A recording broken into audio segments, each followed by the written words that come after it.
सर्वप्रथम मी कलेक्टर साहेबांचे आभार मानतो।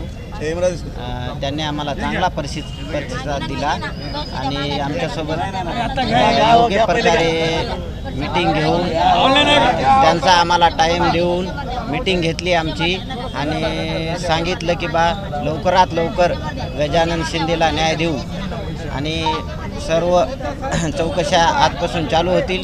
लवकरात लवकर गजानन शिंदेला न्याय मिळेल आणि आम्हाला कामावर रुजू व्हायला सांगितलं आहे। कलेक्टर साहेबाचे आम्ही आभारी आहोत। आम्ही लवकरात लवकर आता कामावर जाऊ। आम्हाला वेळ दिल्याबद्दल त्यांचे धन्यवाद। आणि त्यांनी आम्हाला आश्वासन दिलं की त्रिसदस्यीय जे वैद्यकीय समिती आहे ते वैद्यकीय समिती लवकरात लवकर स्थापन करून त्याचा अहवाल लवकरात लवकर देऊ असं आम्हाला आश्वासन दिल्याबद्दल त्यांचे धन्यवाद। आणि आम्हाला आतापासून कामावर रुजू होण्यास सांगितलं। तुमच्या सगळ्यांच्या सहकार्याने आम्हाला न्याय मिळावा एवढीच मी भावना व्यक्त करतो। धन्यवाद।